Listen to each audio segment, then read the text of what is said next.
Bismillahirrahmanirrahim. Assalamualaikum warahmatullahi wabarakatuh. Innal hamdalillah nahmaduhu wa nasta'inuhu wa nastahdihi wa nastaghfiruh wa na'udzu billahi min shururi anfusina wa min sayyiati a'malina. May yahdihillahu fala mudilla lahu wa may yudlil fala hadiya lahu. Asyhadu an la ilaha illallah wa asyhadu anna Muhammadan 'abduhu wa rasuluh. قال الله سبحانه وتعالى قالوا سبحانك لا علم لنا إلا ما علمتنا إنك أنت العليم الحكيم قال رب اشرح لي صدري ويسر لي أمري واحلل عقدة من لساني يفقهوا قولي وقال النبي صلى الله عليه وسلم فإن أصدق الحديث كتاب الله وخير الهدي محمد صلى الله عليه وسلم وشر الأمور محدثاتها وكل محدثة بدعة وكل بدعة ضلالة وكل ضلالة في النار atau kama qala Nabi sallallahu alaihi wasallam. Amma ba'd. Tuan-tuan dan puan Allah Subhanahu wa taala, alhamdulillah, syukur pada Allah Subhanahu wa taala pada pagi ini dapat kita bersama-sama lagi untuk kita teruskan pengajian kita berkaitan dengan kitab kita, iaitu kitab Umdatul Ahkam. Syarah hadis, kitab hadis Nabi sallallahu alaihi wasallam, himpunan daripada Bukhari dan juga Muslim.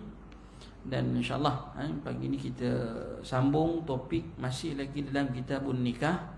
Last kali perbincangan kita iaitu berkaitan dengan berapa hari kita perlu duduk bersama dengan jika perkahwinan itu dengan anak dara dan jika perkahwinan itu bersama dengan janda. Kita dah huraikan hadis Nabi sallallahu alaihi wasallam. عن أنس بن مالك رضي الله عنه قال من السنة إذا تزوج البكر على الثيب أقام عندها 7 ثم قسم وإذا تزوج الثيب أقام عندها 3 ثم قسم. قال أبو قلابة ولو شئت لقلت إن أنسا رفعه إلى النبي صلى الله عليه وسلم. Daripada Anas bin Malik radhiyallahu anhu, katanya termasuk dalam sunnah itu apabila seorang itu berkahwin kali kedua lah, berkahwin yang nombor 2, bukan pertama. Kahwin nombor 2 dengan mati Allah Subhanahu wa taala, maknanya isteri yang kedua tu jika dia anak dara, maka duduklah seminggu, 7 hari dan lepas tu barulah dibahagi dengan isteri yang pertama. Itu kaedah dia. Kalau dia wa idza tazawwaja thayyiba, kalau dia berkahwin yang kedua tu bersama dengan janda, maka hendaklah duduk dengan dia selama 3 hari. Lepas tu baru bahagi. Baru bahagi ikut selang-seli lah. Sama ada 2 hari isteri utama, 2 hari isteri kedua, ataupun sewaktu dengan dia. Wallahu a'lam. Itu hadis yang kita telah ambil sebelum ni, tuan-tuan mati Allah Subhanahu wa taala. Wallahu ta'ala alam. Itu hadis Nabi SAW. Dan juga hadis yang kita dah ambil pada sebelum ni, doa yang perlu dibaca ketika ingin melakukan hubungan suami isteri, yang mana doa ini dibaca oleh sang suami apabila nak mendatangi isterinya. Adalah sunat dia membaca Bismillahi Allahumma jannibna syaitana wa jannib syaitana ma razaqtana. Dia baca situ je, Bismillah, dengan nama Allah, ya Allah jauhilah syaitan, jannibna syaitana wa jannib syaitan, dan jauhkanlah syaitan itu daripada apa yang kau rezekikan pada kami. Jadi ini doa yang hendak dibaca, perlu dibaca idza arada, mana apabila seorang itu nak mendatangi keluarganya atau mendatangi isterinya. Idza arada an ya'tiya ahlahu faqala idza arada an ya'tiya ahlahu qala bismillah Allahumma jannibna syaitana wa jannib syaitana ma razaqtana fa innahu in yuqaddar bainahuma walad fi dhalika lam yadhurru syaitan abada. Mana kalau direzekikan oleh Allah Subhanahu wa taala hasil hubungan pada malam itu, maka tentang mati Allah, bayi itu tidak akan dapat disentuh oleh syaitan. Tak dapat disentuh oleh syaitan, tak dapat makna tidak dapat dimudaratkan oleh syaitan. Jadi baca doa itu bismillah. Tapi janganlah sekali kelebihan dibaca. Ada seorang tu dia tak tahu apa ni, dia tak tahu bahasa Arab. Dia hafal doa ni sampai dengan kelebihan-kelebihan dia hafal. Semangat lebih. Semangat lebih.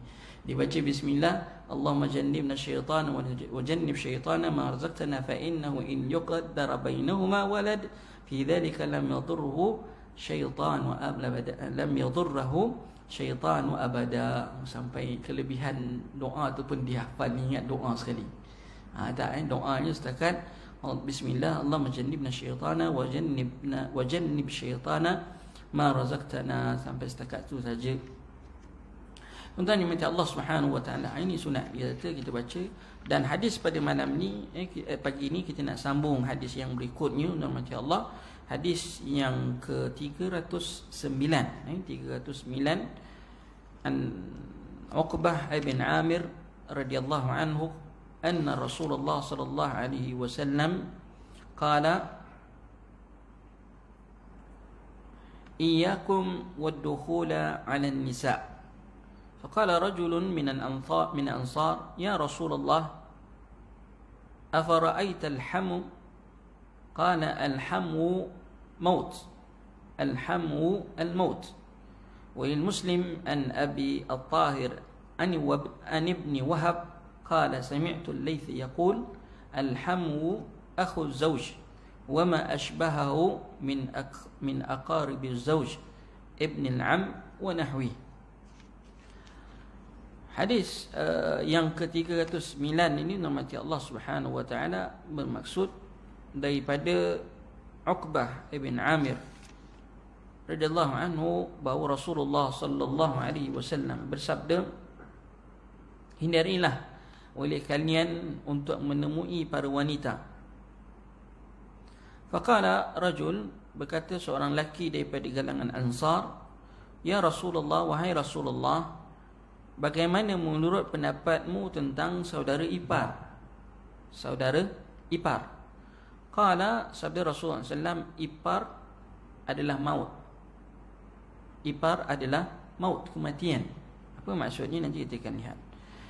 Dalam lafaz riwayat Muslim dari Abu Tahir ibn Wahab, dia mengatakan bahawa dirinya mendengar Lais bersabda, Lais berkata, Al-Hamu itu adalah saudara lelaki suami, iaitu ipar, dan juga kerabat suami yang semisal, anak pakcik dan sebagainya. Ibn al-Am, anak pakcik ataupun sewaktu dengannya. Tuan-tuan yang dimati Allah Subhanahu wa taala, hadis ini peringatan kepada kita semua, tuan-tuan yang dimati Allah, supaya kita tidak berkhalwat dengan kaum wanita. Maknanya berseorangan dengan mereka dalam satu tempat. Yang kita kata sama ada, tak kira lah, sama ada tempat tersebut nama Allah secara khalwah, ataupun nama Allah Subhanahu wa taala bukan tempat yang berkhalwat. Tapi kalau khalwat tu lebih lagi lah, sebab berbagai perkara boleh berlaku. فإنه ما خلا رجل إلا كان شيطان ثالثهما. Kerana bila seorang itu duduk berdua-duaan, maka syaitanlah yang ketiga. Dan untuk melakukan maksiat itu lebih kuat, maka dengan sebab itu namanya Allah akan berlaku perkara-perkara yang haram. Sebab itu dilarang secara duduk berdua secara khalwah, maknanya duduk berkhalwat. Kerana disebabkan di sebaliknya ada keburukan dan kebarangkalian untuk berlakunya maksiat itu besar. Maka namanya Allah Subhanahu wa taala dalam hadis yang disebutkan tadi, kata Rasulullah SAW, Alhamu al-maut, satu peringatan yang mengatakan namanya Allah Subhanahu wa taala haram kita duduk ataupun secara khalwat, berdua-duaan. umumnya normatif Allah Subhanahu wa taala lelaki dengan perempuan duduk berdua-duaan, itu adalah satu perkara yang haram. Kadang-kadang ada keperluan untuk dia duduk, seorang perempuan itu duduk dengan ipar kita lelaki ke, ataupun seorang, tak kira lah kita katakan sama ada ipar lelaki ke ipar perempuan ke, normatif Allah kalau kita kepada ipar perempuan, kalau isteri kita kepada ipar lelaki, tak. Maka normatif Allah tak kira sama ada lelaki ataupun perempuan, daripada kedua belah pihak. Kata Rasulullah SAW, alhamu al-maut, alhamu al-maut, maknanya kita kata ipar itu mati, tak. Ipar itu mati, kalau terjemahannya begitulah.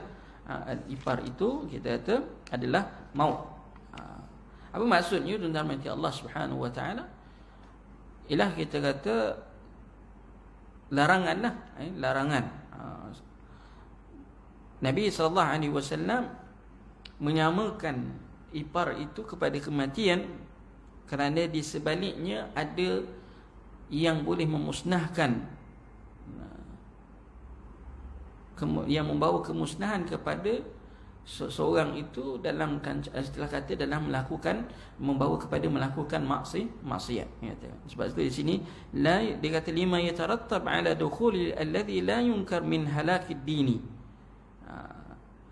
Qala Imam Ibn Hajar Al-Asqalani rahimahullah ta'ala, dia kata dekat dalam kitab dia Fathul Bari, wal Arab tasifu syai'in makruh bil maut. Orang Arab dia menyifatkan sesuatu yang tidak disukai dengan kematian. Apa sahaja yang disifatkan dengan kematian, makna perbuatan itu adalah dibenci, tak disukai. Bukan makna kat sini makruh hukumnya, tidak. Hukumnya jatuh hukum tahrim, haram. Nanti kan Ustaz sebut tadi macam makruh ya, tak. Makruh tu di sisi makruh kat sini bukan hukum, tetapi dia lebih kepada makna dibenci, katakan, bukan hukum, tapi hukumnya adalah haram. Baik, apa yang kita boleh ambil daripada hadis ini tuan-tuan mati Allah Subhanahu wa taala? Satu, larangan untuk kita bersama-sama dengan perempuan yang ajnabi, perempuan yang asing, dan berdua-duaan dengan mereka, berdua-duaan dengan mereka sebagai saddan lizari'ah wuqu'ul fahisyah, sebagai penutup sekatan jalan daripada berlakunya maksiat. Wallahu a'lam. Yang kedua, anna dhalika 'amun fi ajanib min az-zawj wa aqaribi. Dan hukum ini 'am, sama ada orang asing ataupun saudara mara kepada suami. Juga normatif Allah Subhanahu wa taala, saudara mara kepada perempuan. Alladhi laysu maharim lil mar'ah, yang mana bukan mahram kepada wanita tadi, dan juga bukan mahram bagi lelaki tadi. Qala Ibn Daqiq al-Eid, wala budda min i'tibar an yakuna huna dukhul maqtadiyan lil khalwa, amma idza lam yaqtadi dhalika fala yamtani'. Kata Ibn Daqiq al-Eid, tak boleh tidak, maksud kat sini ialah yang dimaksudkan larangan itu apabila berdua-duaan, mana berkhalwat. Adapun jika tidak membawa kepada khalwat, maka tidaklah terlarang, tidaklah dilarang. Yang ketiga, normatif Allah Subhanahu wa taala at-tahrim. Pengharaman di sini normatif Allah Subhanahu wa taala adalah pengharaman istilahnya kepada wasilah, mana perantara kepada ataupun boleh membawa kepada maksiat. Disebabkan dia adalah wasilah kepada berlakunya maksiat menurut Allah, maka terhalang. Dan yang keempat, berkata Syekh Islam Umar bin Khattab menyuruh normatif Allah, ya'mar uzzab alla yaskunun bainal mutaahilin wa alla yaskun mutaahil bainal uzzab, wa hakadha fa'ala al-muhajirun lamma qadimu al-Madinah ala ahdi an-nabi sallallahu alaihi wasallam.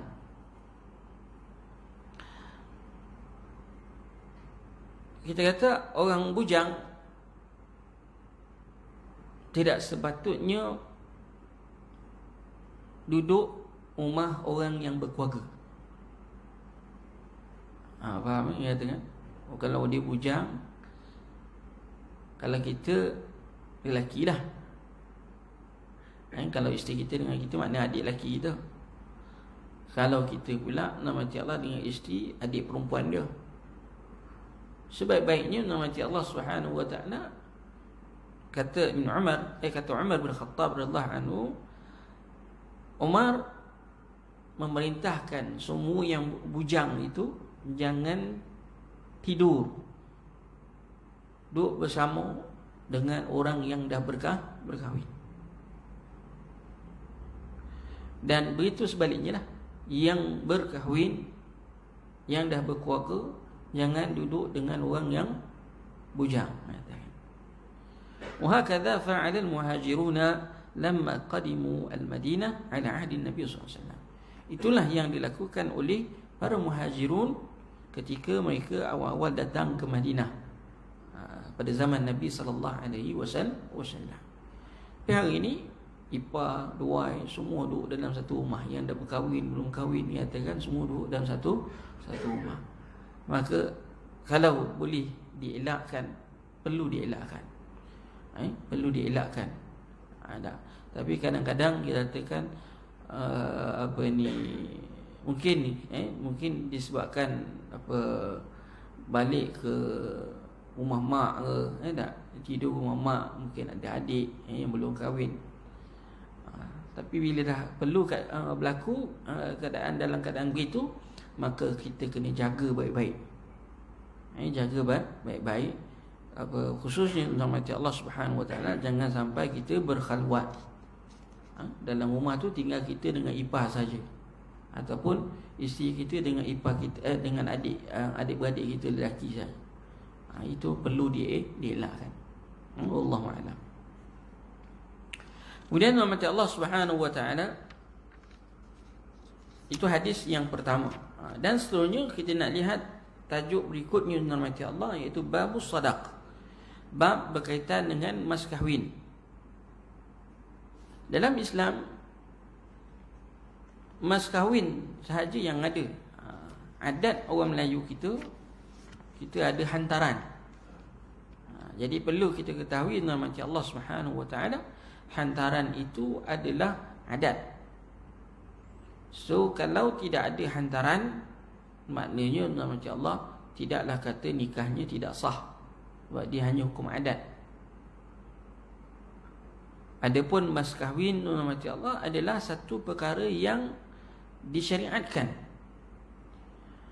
Berkaitan dengan mas kahwin, ialah satu pemberian yang diberikan, huwal iwad alladhi fi nikah au ba'dahu lil mar'ah. Makna satu gantian yang diberikan kepada wanita ketika akad nikah ataupun selepasnya.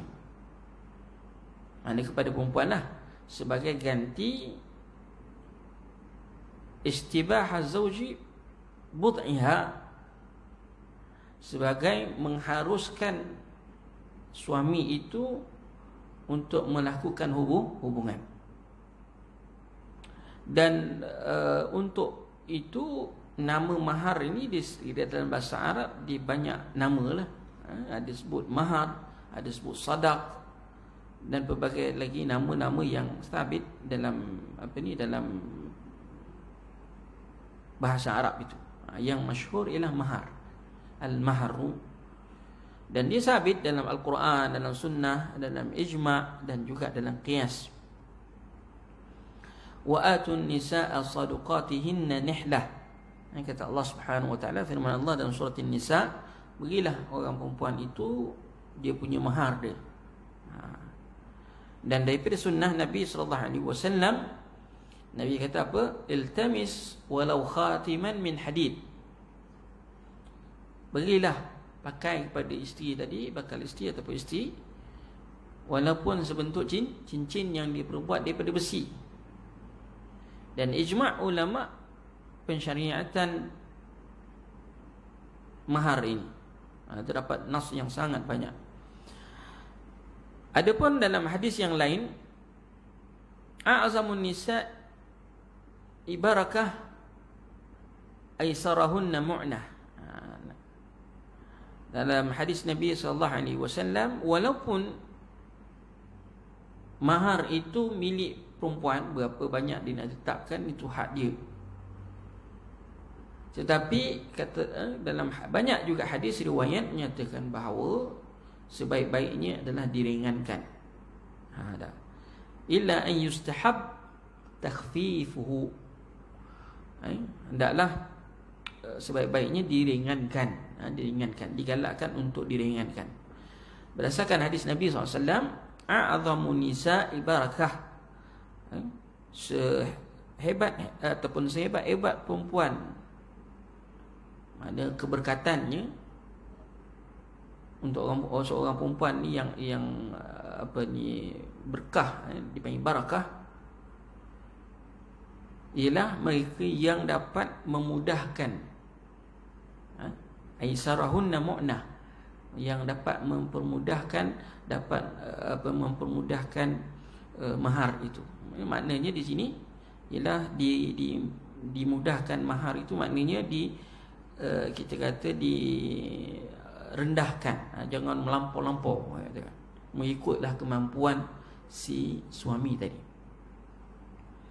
Wallahu a'lam. Jadi nama Allah Subhanahu wa taala itu dalam muqaddimah berkaitan dengan mahar. Seterusnya nama Allah, kita lihat hadis yang pertama kita dalam bab ni. An Anas bin Malik radhiyallahu anhu qala anna an-nabiy sallallahu alaihi wasallam a'taqa Safiyah wa ja'ala 'itqaha sadaqaha. Daripada Anas bin Malik radhiyallahu anhu bahawa Rasulullah sallallahu alaihi wasallam telah membebaskan Safiyah. Safiyah ni asalnya hamba. Mana Rasulullah SAW bebaskan Safiyah, dan Nabi jadikan pembebasannya sebagai mahar. Nabi jadikan pembebasan dia sebagai mahar. Safiyah bintu Huyai. Safiyah binti Huyai merupakan salah seorang daripada ketua lah, katakan Bani Nadir.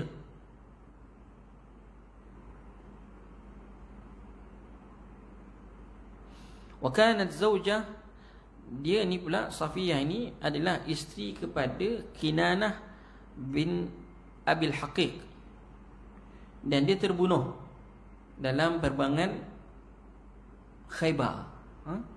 Wa qad fataha an-nabiy sallallahu alaihi wasallam Khaybar anwatan fasara an-nisa.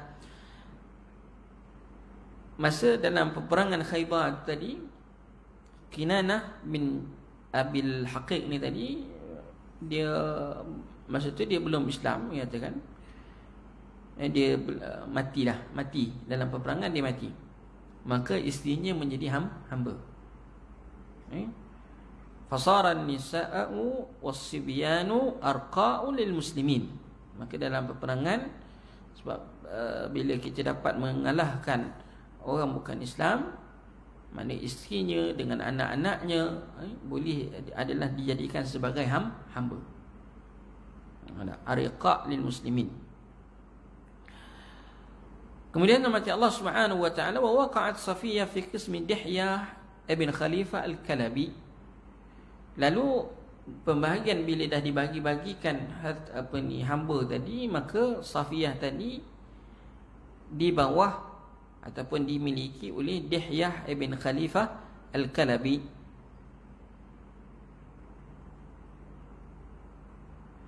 Fa'awadahu anha ghairaha wastafaha li nafsihi jabaran li khatiriha wa rahmatan biha li'izziha al-dhahib. Lalu digantikannya dengan yang lain lah. Digantikan dengan yang lain. Dirisaukan tentang ialah dikatakan suaminya isterinya isteri ketua kabilah, berbanding dengan orang lain. Wallahu a'lam. Wa man karramahu annahu lam yaktafi bitamattu' biha ummu dhalilah bal rafa'a sya'naha biinqadhiha min dhulli riq wa ja'ala ihda ummahatil mu'minin. Lalu rahmat Allah Subhanahu wa taala, Nabi sallallahu alaihi wasallam membebaskan, nak pendekkan cerita, Nabi membebaskan dia daripada hamba, dan Nabi berikan kedudukan yang tinggi dalam Islam, iaitu sebagai ummul mukminin. Ummul mukminin, iaitu Nabi jadikan pembebasannya sebagai mahar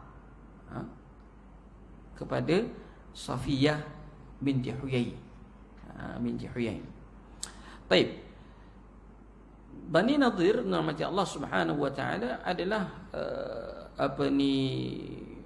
antara kabilah-kabilah Yahudi yang ada dekat Madinah, ya kan. Yahudi yang ada dekat Madinah, dan bukan semua Bani Nadir ni semua orang bukan Islam, tidak. Ada yang telah beriman, ya kan, di kalangan orang-orang Yahudi Madinah ada yang beriman kepada Allah Subhanahu wa taala, beriman kepada Rasulullah sallallahu alaihi wasallam, bahawa walaupun asal mereka adalah Yahudi, tapi bila mereka masuk Islam, tidaklah mereka tadi dihina dan sebagainya kerana Yahudi. Wallahu alam. Bukan semua nyatakan ada orang-orang asalnya keturunan Yahudi, tapi mereka bukanlah berpegang dengan agama Yahudi seperti mana yang ada sekarang ni. Tidak, mereka telah beragama dengan agama Islam, dan beramal dengan amal Islam. Begitu juga di kalangan para sahabat Nabi sallallahu alaihi wasallam yang keturunan mereka adalah daripada kabilah-kabilah ataupun daripada kumpulan-kumpulan Yahudi tadi, mati Allah. Tapi bila dia masuk Islam, fa ahsana islamuhu, lalu eloklah dia punya agama, eloklah Islamnya. Wallahu a'lam. Baik. Apa yang kita boleh ambil dalam hadis yang pertama ni, harusnya kita membebaskan seorang lelaki itu kalau dia berdepan dengan dia ada duit, dia boleh bebaskan seorang hamba, yang perempuan ke yang lelaki ke, harus dibebaskan. Sekarang tak ada hamba, tak ada lah. Tunggu kalau ada peperangan, Allah alam akhir zaman, ada peperangan yang mungkin ada peperangan, akan ada berlaku peperangan pada akhir zaman, maka ketika itu hamba akan berlaku semula.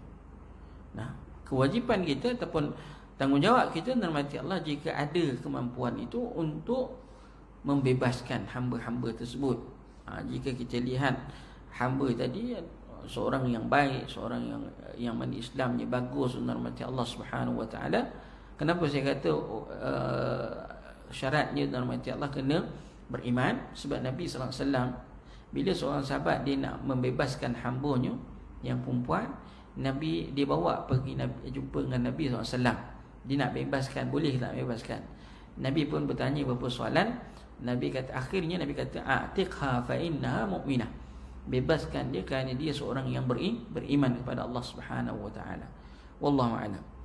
Dan daripada hadis ini juga harusnya menjadikan pembebasan itu sebagai mahar untuk dijadikan sebagai isteri. Untuk dijadikan sebagai isteri kita, maka boleh. Mati Allah. Kalau dia dah jadi hamba kita, itu lain. Boleh ke Ustaz? Dia dah kekal, dia dah jadi hamba saya gauli dia, saya bersama dengan dia, itu harus untuk mati Allah. Sebagai hamba, mana kita boleh melakukan hubungan dengan seorang hamba. Isteri 4, tapi hamba boleh ramai, tak ada masalah. Itu kalau berlaku. Dan tidak salah juga hamba kita naikkan darjat dia, naik dan dia punya darjat dia daripada seorang hamba kepada seorang isteri yang sebenar, isteri, dan kita bebaskan dia, dan terusnya kita mengahwini dia dengan ialah kita kata menaikkan dia punya darjat dia sebagai isteri yang sah, ya kan, isteri yang sah, yang mana sebelum ni dianggap sebagai hamba, dan kemudian seterusnya tuan-tuan mati Allah sebagai isteri yang seorang yang merdeka. Dan adalah bukan dia sewenang-wenang begitu, adalah dia punya cara-cara dia, sistem dia, tuan-tuan mati Allah, yang disebut oleh para ulama berkaitan dengan hukum hamba. Sebab dalam fiqh biasanya di ujung sekali dalam fiqh tu dia ada bab berkaitan dengan hamba. Bagaimana kita kata hukum hakam berkaitan dengan hamba. Mungkin kita tak pernah sampai pun bab ni. Tak. Bab hamba ni dia ada macam-macam jenis hamba. Macam mana cara nak settlekan, macam mana nak bebaskan seorang hamba itu. Dia punya akad dia, dia adalah dia punya perbahasan dia dalam bab berkaitan dengan hamba. Baik. Kemudian tuan-tuan macam Allah Subhanahu wa taala, hadis yang daripada hadis ini kita dapati bahawa annahu la yushtaratu lidzalika idnuha wala syuhud wala wali kama la yastaridu at-taqayyud bil lafz nikah wala tazwij. Dia daripada hadis ini kita dapat lihat nama Allah Subhanahu wa tidak syarat untuk kita bebaskan dia lalu kita jadikan dia isteri kita. Tidaklah syarat untuk kita dapatkan kebenaran dia. La yushtarat lidzalika idniha wala syuhud wala wali. Tidak perlu saksi dan tidak perlukan wali. Katakan kama la yushtaratu taqayyud bil lafzi inkah atau tazwij. Maknanya dekat sini normatif Allah Subhanahu wa taala beza sikitlah. Katakan sebab dia asalnya seorang hamba dan lalu kita bebaskan dia dan kita terus angkat dia jadi zaujah. So dia mana yang saya kata tadi, dia punya syarat, kaedah-kaedah yang tertentu yang tidak sama dengan apa yang kita lalui jika kita nak berkahwin dengan seorang wanita yang merdeka pada asal. Jadi dalam hati Allah, dalam kaedah ni dia perkara yang kedua, tidak syarat untuk itu, untuk bebaskan dia ataupun untuk bebaskan ataupun untuk menjadikan dia isteri tadi kena izin dia, kena saksi ataupun wali. Kama la yushtaratu taqayyud bil lafzi inkah atau tazwij, katakan. Fihi dalil ala jawazi qauli sadaq manfa'ah diniyah atau dunyawiyah. Dalam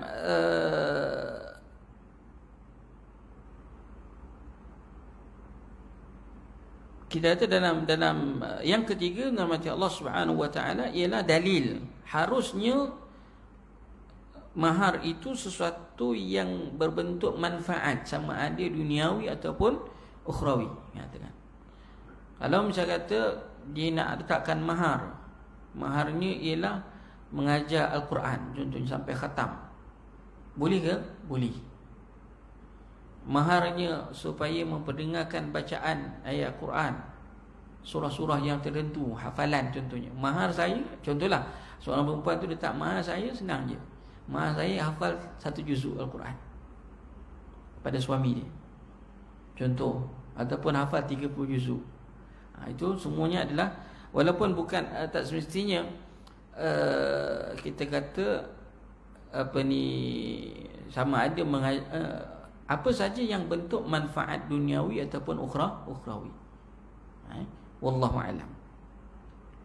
Nah, jadi tuan-tuan macam Allah Subhanahu wa taala, kita kata itu beberapa perkara yang kita boleh ambil. Dan tuan-tuan macam Allah Subhanahu wa taala,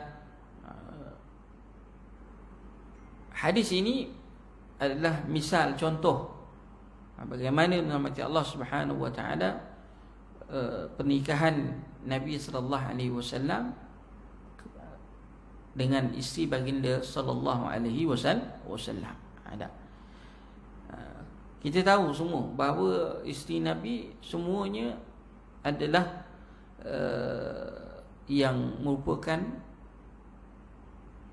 janda, kecuali Aisyah radhiyallahu anha. Wallahu a'lam. Itu seingat saya lah, kata isteri Nabi sallallahu alaihi wasallam, wallahu a'lam, yang walam yakun, kita kata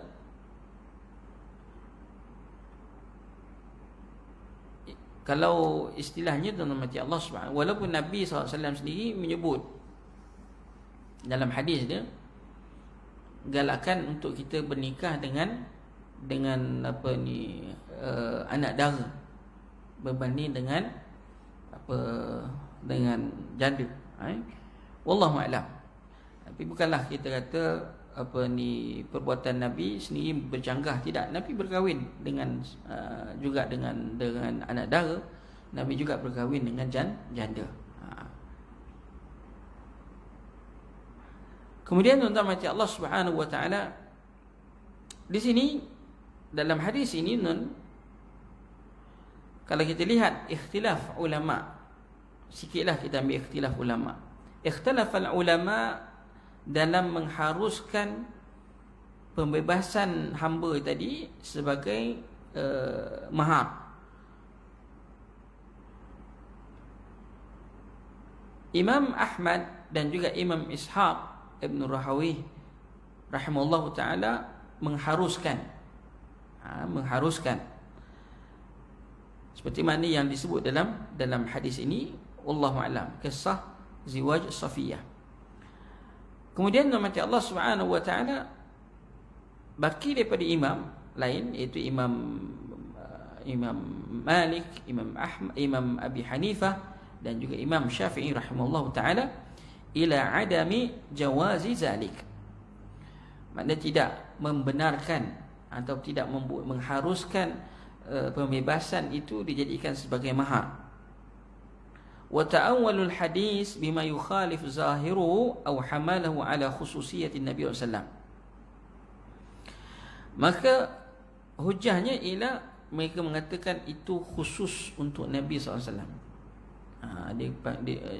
Jumhur ulama mengatakan itu khususiyah untuk Nabi sallallahu alaihi wasallam. Nabi dijawab balik kepada pandangan a'immah. Hadis ini dalam hati Allah Subhanahu wa taala telah sabit daripada kisah ini sahih riwayat Bukhari dan juga Muslim. Maka untuk mendakwa hadis itu bersalahan dengan zahirnya ataupun khususiyah untuk Nabi sallallahu alaihi wasallam, maka perlukan dalil, bukti. Perlukan bukti yang mengatakan hadis ini khas untuk Nabi sallallahu alaihi wasallam ataupun hadis ini bersalahan dengan zahir nas. Kalau tidak ada bukti yang kuat, yang kukuh, maka kekal zahir nas dan kekal juga boleh dilakukan oleh orang lain jika perlu. Wallahu a'lam. Saya dulu masa belajar dulu, Syekh dulu, wallahu a'lam, kalaulah betul kisah ini, dia kata ada satu negara yang masih lagi sampai sekarang duk gunakan sistem hamba tu, kekalkan hamba tu. Kat mana? Dah. Agak-agak tuntun kat mana? Boleh bayang kat mana? Dia sebut, kalau kami dulu Syekh sebut ataupun kawan-kawan daripada negara tersebut menyatakan dalam kelas ingat, iaitu negara Mauritania. Saya tak sebut tahu, tak pasti dalam bahasa ni pun dia panggil Mauritania ataupun tidak. Mauritania. Tengok kat dalam peta tu kan, di bawah Algeria. Negara di bawah Algeria ada satu negara tu dia panggil Mauritania. Dalam bahasa Arab dia panggil Syankiti, Syankita. Syankita makna orang Syankiti. Syankiti ni adalah Mauritania. Tetapi kita kata kalaulah betul hamba itu masih lagi ada di sana, wallahu a'lam, ada yang menyatakan bahawa hamba itu bukanlah dipanggil hamba yang syar'i. Kenapa bukan hamba yang syar'i? Sebab hamba itu adalah hasil daripada perempuan-perempuan yang diculik di kawasan-kawasan pendalaman, lalu dia jadikan sebagai hamba. Wallahu a'lam. Saya tak nak sebut lebih lanjut pun, dia katakan kita tak ada tasawur yang khusus. Tetapi itu yang saya maklumat yang saya dapat daripada kawan-kawan yang ataupun daripada Mauritania, menyatakan begitulah, menyatakan Kalau betul lah, kalau silap tu dia katakan wallahu alam. Tapi yang jelasnya dekat tempat lain tidak ada dah yang dikatakan hamba tu. Yang dikatakan hamba. Wallahu alam. Kalau ada pun yang dekat Mauritania tu, saya tak tahulah harganya berapa. Tak. Wallahu alam. Kalau sebab Mauritania ni dia adalah sebuah negara Islam, kata. Tapi negara dia sangat-sangat mundur. Sangat-sangat mundur. Negara yang sangat mundur. Kita pun tak pernah dengar ada ke negara Mauritania. Ada. Wallahu alam. Saya ada satu kawan, dia duduk kat Malaysia, dia kahwin dengan orang Melayu kita, dia katakan. Dia daripada ada sebuah negara tu, dia daripada sebuah negara. Saya tanya, negara kau ni kat mana? Dia kata, negara aku tak ada disebut dalam peta dunia. Saya pelik juga. Dia katakan negara tak ada sebut, tak ada nama dia dekat dalam peta dunia. Kau duduk kat mana ni? Dia kata dia negara, saya tak ingat nama negara apa, nanti kalau ingat saya bagi tahu. Kemudian dia tunjukkan peta negara dia dan kaum dia kata, ataupun tempat tinggal dia tu, negara dia tidak mungkin orang luar ataupun susah bagi orang luar nak masuk. Sebab dia antara bangsa yang masih lagi duk makan manusia, dia kata. Kanibal, dia kata. Dan dia, Wallahualam, dia kata macam itulah, dia katakan. Cuma dia mungkin tak diiktiraf sebagai sebuah negara yang ada mungkin dianggap sebagai kabilah saja kot yang duduk dekat dalam, ataupun masyarakat yang yang masyarakat asli lah, atau orang asli macam kita kat Malaysia ni lah, orang asli. Tapi tanya, kau macam mana boleh tersesat pula kat sini? Kau macam mana boleh tersesat kat sini? Sebab dia boleh cakap Arab. Dia boleh cakap Arab tu yang boleh borak dengan dia tu. Wallahu a'lam. Baik, jadi tentang macam Allah Subhanahu wa taala, itu kita kata hadis, dua hadis Nabi sallallahu alaihi wasallam yang kita dapat ambil bab, satu bab duduk berkhalwat dengan orang asing, yang kedua berkaitan dengan mahar, berkaitan dengan mahar. So lepas ini kita akan lihat hadis Nabi sallallahu alaihi wasallam, beberapa hadis Nabi sallallahu alaihi wasallam lagi berkaitan dengan mahar. Wallahu a'lam. So kita kata kita berhenti setakat itu, insya-Allah nanti kita sambung lagi. Kalau ada soalan nak tanya, sama ada berkaitan dengan tajuk kita ataupun tak ada pun boleh, kalau adalah nak tanya. Di sini.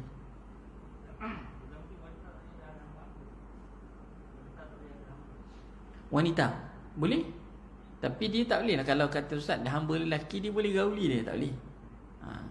Dia yang boleh, yang kita boleh gauli ialah kalau suami, jika ada hamba perempuan.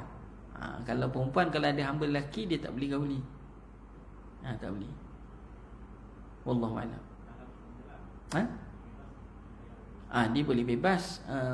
Hukum dia hukum hamba lah. Dia boleh hamba perempuan, boleh ada hamba lelaki, boleh ada hamba perempuan, tak ada masalah. Tetapi cuma bila kita kata hamba lelaki tu, tidaklah hukumnya dia boleh gauli macam mana lelaki boleh menggauli perempuan hamba. Tak, dia beza kat situ. Wallahu a'lam. Okey, lain kalau ada? Tak ada. Okey. Kalau tak ada, nama Allah, setakat tu saja yang sempat saya kongsikan dengan tuan-tuan pada pagi ini. Kita akhiri dengan bacaan tasbih kafarah. Subhanakallahumma bihamdika asyhadu an la ilaha illa anta wa astaghfiruka wa atubu ilaik. Assalamualaikum warahmatullahi wabarakatuh.